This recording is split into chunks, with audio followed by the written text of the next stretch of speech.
Hello and welcome back. It is Hard Fact to Nigeria Info and Port Harcourt to number one talk station. I'm Dayo. It's 13 minutes gone past 4 p.m. and the conversation is on at this time. Thanks for staying tuned. And here's the matter that we're discussing right now.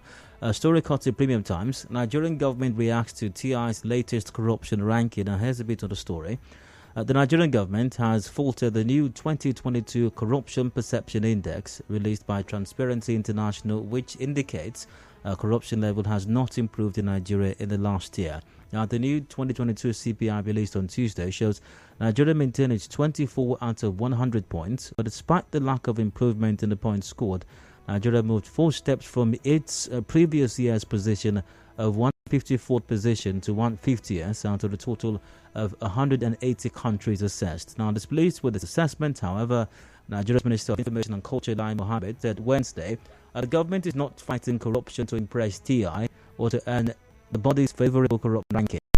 Now, the minister spoke at the end of the Federal Executive Council meeting in Abuja and said the President, Buhari's administration, is fighting corruption because he believes without doing so there will be no growth either in terms of the economy or even political. Now, the Minister simply re-echoed government's response to the previous 2021 CPI released in January last year.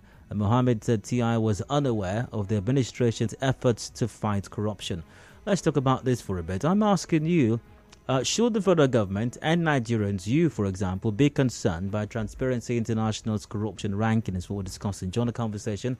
We're live on facebook.com/Nigerian4PH. We're live on Twitter, Nigerian4PH also. Number to call later on 0700 923 0923. However, I'm joined by phone via phone right now by Kolawole Oluwadare, his deputy director with SERAP. Kola, good evening to you. Welcome to Hard Facts. Good evening. All right. First question: should Nigerians be concerned by Transparency International's corruption ranking? By Nigerians, I mean the federal government as well. Should the federal government? Well, the federal government has put up a position that it's not concerned about it. Should it be? And also, should Nigerians be concerned about the TI's corruption ranking?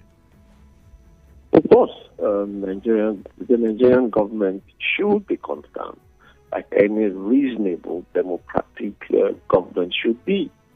And I think the fact that the government is talking about it shows that they are concerned about it. I would take that their denial for face value. Nigeria, as it should, is concerned about not only how its citizens perceive the Nigerian government. The Nigerian government should, and as a matter of fact, is also concerned about how it is viewed in the international community. And the reasons are very simple. In a committee of nations, just like we have individuals, we want to look good. We have ethics, morals, and in this context, international law, politics, and all that, including trade and economics, that means that nations look up, either up or down, or at the same level with each other. So, much more importantly, to attract the much needed foreign direct investment, we need to look, because it's very simple. Nobody wants to put their money where you are not sure of returns. And returns in this instance is guaranteed by a lot of things, including socio-economic rights, including a good justice system, including the good institutions, a good public sector, as it were. So the Nigerian government should be concerned, and I dare say they are concerned. This happens every year, Dayo. Every time the index comes out, the Nigerian government either comes to disclaims either the process or the ranking itself, and it shows that they are concerned.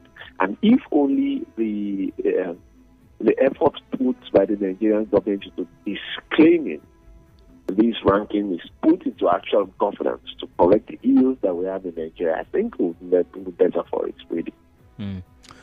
Does Transparency International's rankings fit with SERAP's assessment of corruption in Nigeria?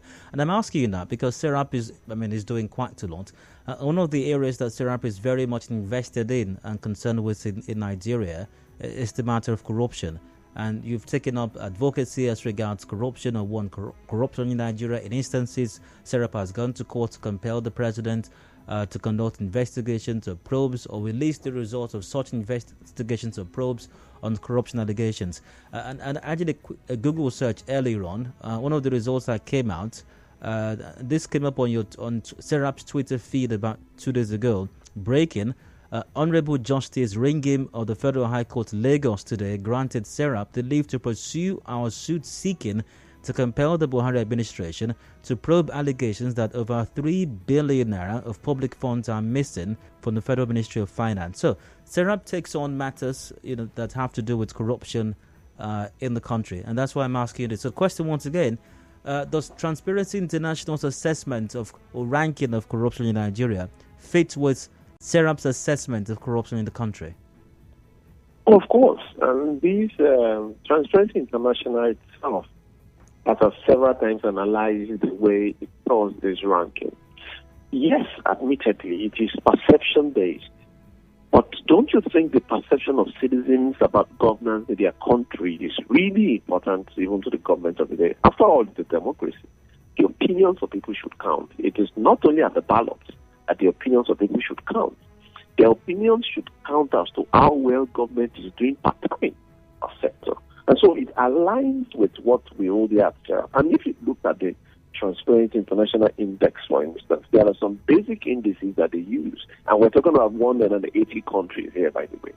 They talk about bribery, the diversion of public funds. They also look at public officials using public office for private gain without consequences. They look at the ability of government to contain corruption and enforcement mechanisms in the public sector. They also look at the red taping, the bureaucratic burden, and all those things, including nepotism. So if I ask you as an average Nigerian, looking at these indices, do you think anyone can be wrong if they rate countries on the basis of corruption on the basis of these indices? These are cross-cutting ideas that cut across all countries, whether first world or developing countries or developed countries. And really, so when you talk of bribery, diversion of public funds, are these not indices to measure corruption? And then to put it into context, do we have incidents of these in India that we can use to quantify whether corruption is on the high or it's growing or it's reducing in Nigeria? Of course we can. And a very good example of that we can use is, for instance, that of public officials using public office for private gain without consequences. The emphasis is on without consequences.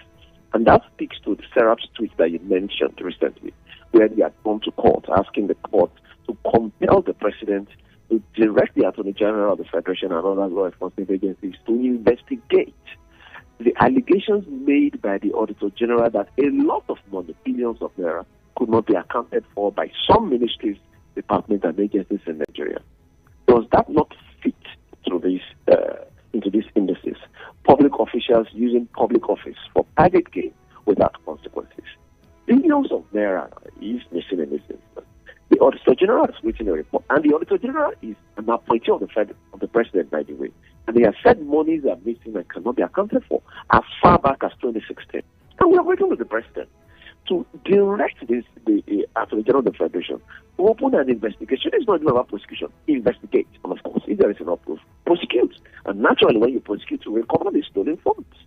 The President has not done that. We have to go to court. And the court has granted us leave, as it were. Like our lawyers told us, that is the first step in the process. So the second step in the process is for the lawyers to the government to come and defend that process. So, does it not amount to public officials using public office for private gain without consequences? Nobody gets punished. And Dio, like I've mentioned, this is 2016 reports. There are the same separate allegations in the 2017 report, the 2018 report, and the 2019 report. These reports are public documents. You can access them on the website of the Auditor General of the Federation. These are clear instances of a lot of public officers using their public office or private gain without consequences. What about diversion of public funds? We see that all the time in Nigeria. And so it is not that these indices are wrong to measure. What the Nigerian government would possibly argue is that the incidents being used, the facts being used to support these indices are not true. And of course, that will not be that will be false, because these are facts. I have mentioned an instance to you. They are facts. You can ascertain them. So I would wonder what would be the basis of the Nigerian government discrediting this report. Would it be the process, the methodology, the outcome, or the facts that were used to support the indices? I really struggle to understand how these kind of rankings could be faulted. Now, well, I'd like to ask this as well. Is Nigeria being unfairly targeted by TI or any other such organization? And I ask that on the basis, I mean, when you consider that corruption is not unique to any country, there's literally no country in the world that does not have some case of corruption or that doesn't have corruption in its system. So, once again, is Nigeria being unfairly targeted? I wouldn't say so. I don't think so. Transparency International have been around for a long time. This is an independent organization, and they've done this year in, year out. And they've showed how various countries have ranked and dropped. And there is no denying the fact that corruption exists in possibly every sphere of human endeavor and everywhere on this earth. But there have been various levels of corruption and various steps taken by various countries to show their sincerity in fighting corruption. And don't forget, fighting corruption is not an end in itself, it's a means to an end. It is a means to ensure that the resources that are available as a source of commonwealth goes around everyone, every citizen of those countries. That is the essence of fighting corruption. And that is why you cannot fault these kind of ranking. Kola? Kola, please, Hello? Please hold that thought. We have to go for a commercial break now. Rivers people, we go do my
with Dio.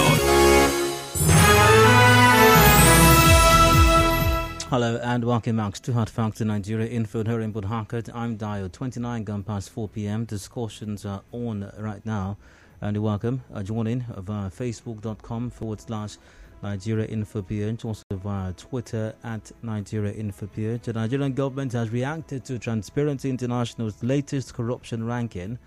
The government said, the ranking shows Nigeria maintained its 24 out of 100 points, but despite the lack of improvement in the points scored, Nigeria moved 4 steps from its previous year's position of 154 to 150 out of 180.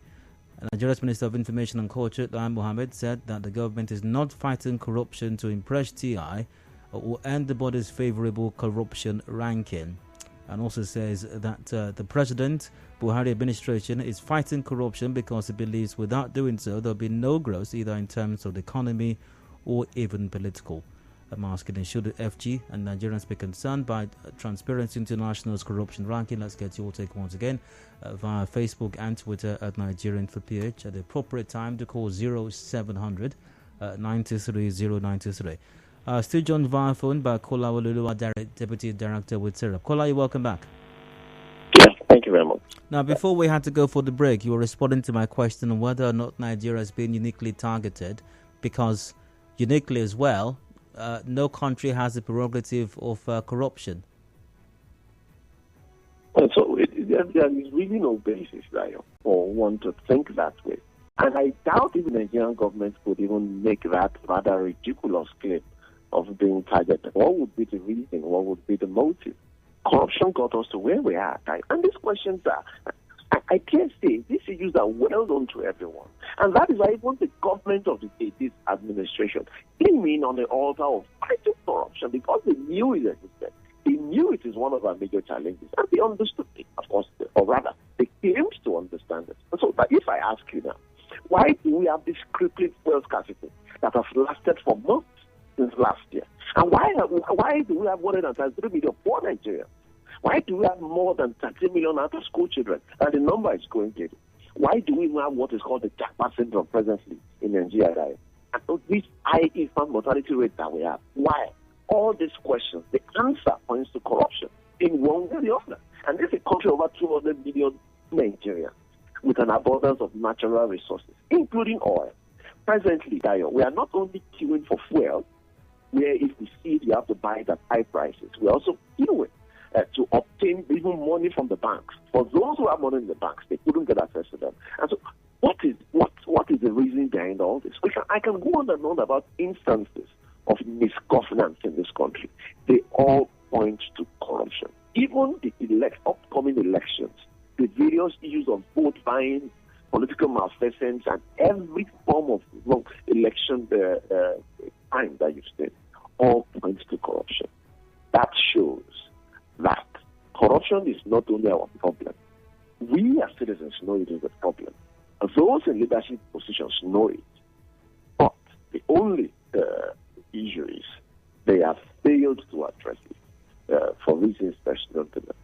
Speaking of failing to address it, successive governments, Kola, have insisted and told anyone who cares to listen, screaming it even on rooftops, even drumming up campaigns out of it, that they have done everything possible to fight corruption. Let's go as far back as the Jonathan administration, and talked about employing technology. I think that's when IPs came on board. With IPs, we're discovering ghost workers, we're employing technology to fight corruption. This administration, the Buhari administration, rode into office, rode into Aso Rock, waving the mantra, singing the mantra, literally shouting it everywhere, that they were going to embark on a war on corruption. And of course, the president himself was tagged Mr. Integrity at the time. So, and right now, of course, throughout his first term in office and throughout the second term, and even more recently, spokespersons or representatives of the government have insisted that the way this administration has fought the war on corruption, it has fought it in such a way never before seen in the history of wars throughout the entire world. So, that said, how is it that these successive governments in Nigeria insist that they are fighting corruption, yet the likes of Transparency International do not appear convinced by it, yet the country is still the way that it is. Is it a case of corruption fighting back and we're not able to win it? Or in your estimation, what has been the biggest challenges with fighting corruption in Nigeria?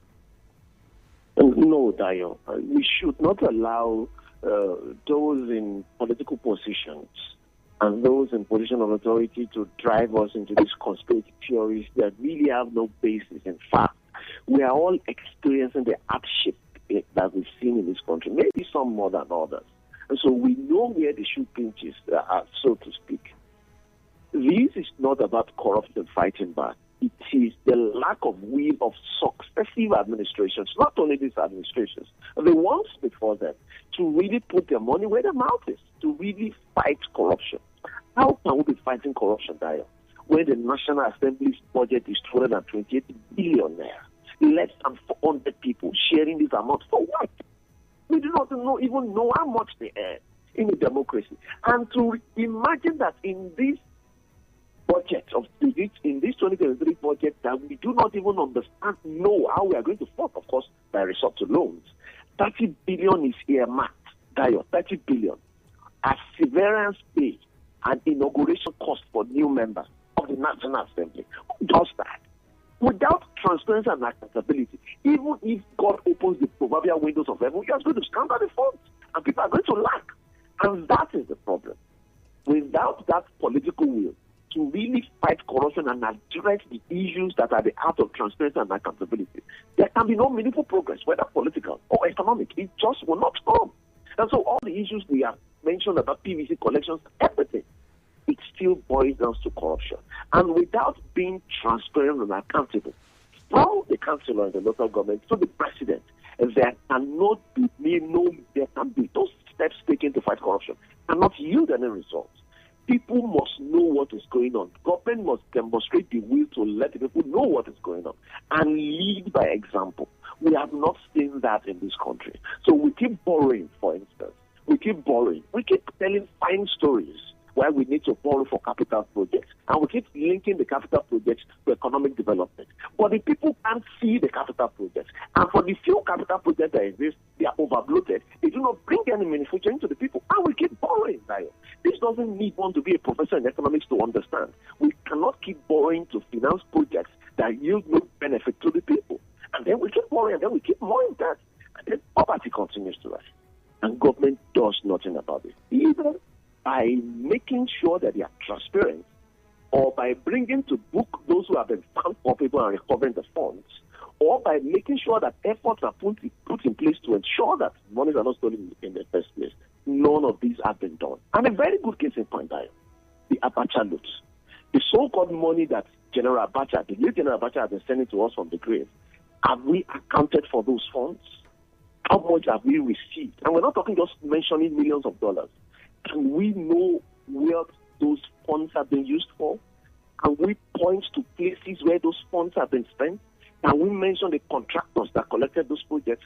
Can we link those projects to the benefit of the people? Can we do all this? And yet we want to develop. And yet we still are fighting corruption. Dayo, so this index is just a reflection of the realities that we have known. So it's just like a student who has written an exam and he knows he failed. He knew it. When he was leaving that exam, he knows he has failed.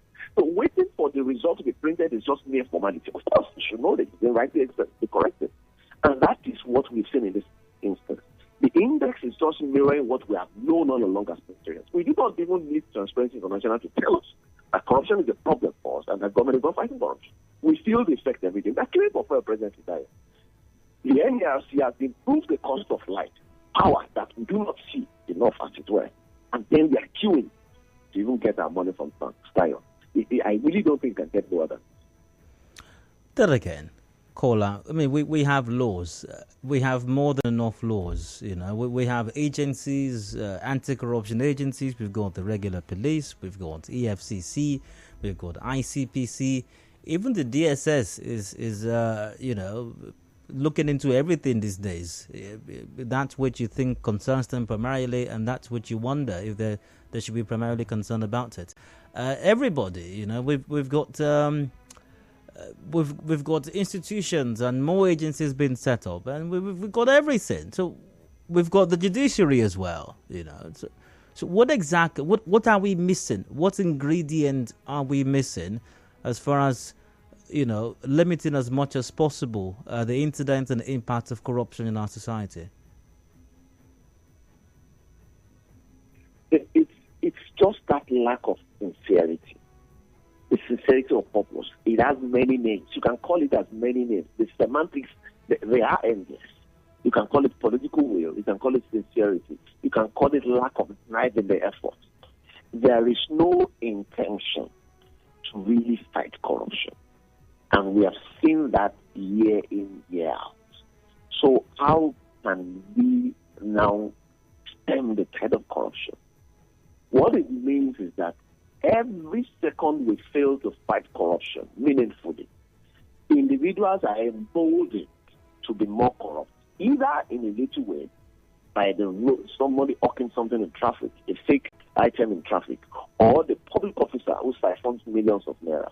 People get emboldened to do more because there is no deterrent.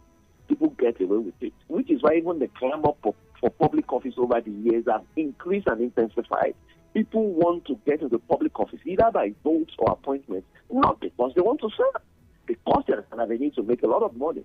So you can understand, this is just basic things. You don't need to have an advanced degree in sociology to understand the way a human being behaves. Without that deterrence, more people will do what is wrong. The more people do what is wrong, the more we have a society that becomes, it just doesn't function. It becomes dysfunctional as the day goes by. And that is what we are seeing in present. Really, Dio, this needs no you need no communication skill to express the hardship we are facing presently. We know how much we are buying fuel, and we have to queue to buy those fuel, to buy the fuel. We know how much we are recharging our meters. That is for those who have those meters. Less half of Nigerians, anyway, to get to have light. Now there is a problem with the implementation of the CBN new Naira design. We are again queuing in the banks to even get access to money. And you are telling me corruption is not a problem, and you are asking what is the ingredient that is missing. Of course, the government is not doing what it should. Of course, there are grand statements. There are organizations and institutions. New ones being passed by the National Assembly, by the way. They passed laws that create new agencies. But the question is, how well have the agencies that have been created before now been funded? How well have they been empowered to act? For the little action that those agencies have taken, how much political influence has been brought to bear on them to act or not to act? And for even in this instance, judiciary, for the judgments of court that has come out against corruption, they've been enforced. And so it is just natural that we find ourselves where we are presently in the matter of fact, and at the matter of the ranking that has come out for Transparency International. To have it anywhere else will not be logical. It won't be. The lines are open right now. Join the conversation. Let's get your take on this. Comments, questions are welcome. 0700 923 0923 is the number to call. That's 0700 923 0923. Also, we are live on facebook.com/Nigerian for PH. That's facebook.com/Nigerian for PH. Also, you can join via Twitter at Nigerian for PH. That's via Twitter at Nigeria Info PH. Hello, hard fact to welcome. Please go on. Hello, Dio. Good evening. Hi, go ahead. Talking about corruption in Nigeria, I think one of the ways to sort this thing out is civil disobedience. I think I've seen countries who... Hello? Go ahead. So I've seen countries who in mass have protested and said we don't want this and we don't want this going on. We don't want that going on. I think if there is civil disobedience, I think it will go a long way to curtail this. Why this thing is thriving is that the populace of Nigeria has kept silent and swallowed all these things. So that will not do us any good. Apart from our voting power to vote out bad government, I think there is need for civil disobedience. It will go a long way to change this space. Thank you. I'm Friday. Welcome. Good to hear from you. Once again, 0700 923 0923 is the number to call. Join me via Twitter at Nigerian for PH, also via facebook.com/Nigeria Info PH. Caller, the last caller, you've talked about government. You've talked about government insincerity. You've talked about a lack of willpower, a lack of political will, or by whatever semantics the person uses to describe it. It's not doing what it ought to do. Do citizens have a responsibility, or are they simply without any respite? Is there no hope at all once there's a government in place and the government decides to do nothing about, or once successive governments decide to do nothing about corruption? Are the people left with no options? Before you respond to that, let's take this call. Hello, hard right to welcome. Go ahead. Hello, good afternoon, doctor. Hello, go ahead. I'm Christian from Port Harcourt. Go ahead. Dayo, this issue of corruption is getting out of hand here. The question I'm asking at, because I believe if we talk about corruption in Nigeria, everywhere is corrupt. Not even only those in government. Even the people, all sector is corrupt. But what I have to ask you now is, don't we have any law that will require that if any sector is not doing well, we remove those people and put other people to represent us? But we leave them keep going, doing the wrong thing, doing the same thing. We allow them to remain where they are. We think they are not delivering. We think they are not ready to do anything to change the narrative. They will remain there. Don't we have any law that will say if these people are not doing, we remove them and put another people there? Any member of the National Assembly or State House of Assembly elected into office can be recalled, and for the president or governors, they can be impeached. Okay, I think I responded to his thoughts. So, Kola, to the question I asked a while ago, which is somewhat echoed by the comment or questions of the last caller as well. Do the people have an option? Of course, the people have an option. They have an option. The previous caller had spoken about civil disobedience, but that would have to be factored in within the context of the Constitution and the various laws that govern in this country. Which is why in a democracy, which we all agree is the best form of government for us, there are rules and regulations that guide not only those in power that we call the duty bearers, there are also rules and regulations that guide the people, which in this instance are the rights holders. So any kind of action that would be unlawful will be you breaking the law to accuse someone else of breaking the law, which is why the best form of expressing whatever displeasure the people are, at least every 4 years, there are other aspects, other avenues, but the best form is at the polls, because you have that power at that time to say, I am voting A or B or C for social reasons, and those rights cannot be taken from Nigerians. But in between the 4 year cycle of election, there are powers that the people have, including what we are doing presently, having a public discussion about this thing, speaking out, voicing our grievances, and there are lots of ways we need to do that. But much more importantly, in taking those advocacy steps, they must not be done with a mindset. I mean, I've repeated this several times, Tayo, with a mindset of politics, of either tribe or religion. It will not do anyone any good. So, Tayo, it is not about taking those steps as a form of grievance mechanism. It is the motive for taking those steps. So you do not criticize an administration because it's from a particular type of country. You criticize that administration because it is not delivering the dividends of democracy according to the laws of the land. You do not say you are not going to like what someone in government has done because he believes to reach religion or that. No, you disagree with that person on the matter of principle based on the laws of the land. And it is with that mindset that we can take actions to challenge government lawfully and that will yield good results. But even these actions are taken, if they are not in good faith and they are rather what I consider pedestrian, they have a rather pedestrian basis of tribe politics and religion, what you would have is another a challenge and greater than the one we solved. And I'm happy that you've answered the person who called last. These mechanisms, they may be slow, they may appear compromised, but that is what the laws of the land say. Members of the National Assembly can recall, even the president and governors can be in place. There are various ways to show our grievances to those who are in positions of power, and we should continue to exploit them within lawful means.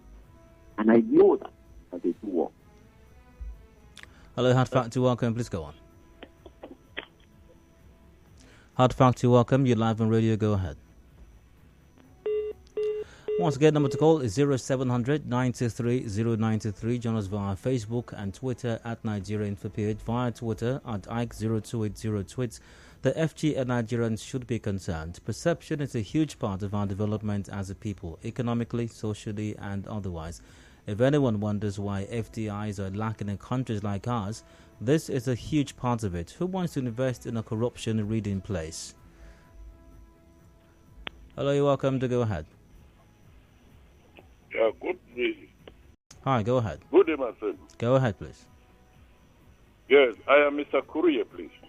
Go ahead. Yes, I am enjoying your guest here. But I want to ask him a question because he is one of the people I think we can respect in Nigeria. Now, we have labor, we have the human rights, and we have the civil society. And I want to ask your guest, these three people, the organization that we have, in terms of corruption, and this issue of corruption is existing in Nigeria, especially the fuel and the scarcity of this currency. And up till now, Labour have not spoken anything, even though civil organizations have spoken anything. Is it the way they understood them, or there's another negative aspect about these three organizations? I want you to tell us the whole Nigeria here, please. Thank you. All right. Caller, go ahead, please. Thank you very much. And you see, this kind of thinking is one of the consequences of state capture, where corruption has grown so much to take over very important and sensitive aspects and apparatuses of government. Now, the caller has mentioned labor, human rights organizations, and civil society organizations. These are private stakeholders like him, you, and me. These are not government institutions. Yes, they are made up of people like you and me who agree for friends to talk. But most importantly, the aim of these organizations is to support citizen-led advocacy to hold government to account. These three institutions, these three stakeholder groups, are citizen-led. They are full of Nigerians like you and me. And so it does not stop us from taking our own steps. We do not need to rely on this. Okay, Labour has its position. SERAP has its position as a civil society organization. The question is, what is the position of you, the citizen, and what do you want to do about it? I think that is the most important, not to point hands and lay blame at institutions, particularly when they are citizen-led like you. And that's one thing that always gets to me, how the Nigerians, just for some reason I can't really comprehend, take no responsibility and believe that it's fixing the problem or holding government accountable is someone else's responsibility. Those persons who are in Labour, those persons who are in other unions, those persons who are in SERAP, for example, they are human beings like you. They are not cyborgs. They're not robots. They are Nigerians, regular Nigerians. In fact, you might even be more educated than some of them. You know, they are the regular Nigerians like you who have just taken up some of the responsibility, and nothing stops you. And you don't have to belong to Labour. You don't have to belong to SERAP, to do this. In your own way, in your own small circle, you do either join with that person to know, or even individually, you can hold government accountable. For example, elections are around the corner. Hold them accountable. And don't say there's nothing you can do. There's nothing you can do. Oh, well. We have to wrap this up right now. Kola, finally, in less than a minute if you can, how crucial is this general elections to fighting corruption in Nigeria? It is very important and very crucial. But unfortunately, monitoring the content and the context of the electioneering and politicking that has been going on for a while now, it lacks the substance of what you would call a viable democracy. A discussion and call it a debate of ideas on issues. What is seen is mostly politicians doing their things. And it's mostly citizens fighting over themselves to listen and propagate the ideas of politicians that do not really hold water. Again, we've been divided more than ever along ethnic, religious, and political lines. And that will not help anyone.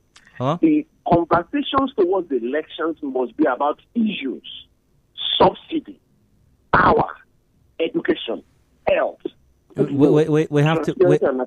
Pardon me, Kola, but we we have to wrap it up on that note. I am pressed for time. Thanks for joining. Kolawole Oluwadare is Deputy Director with SERAP. Kola, many thanks for your time. Thank you very much, guys. We got the news update coming up shortly. Updates on the situation with Mr. Success Bassi afterwards. Please stay with us. Stay with us.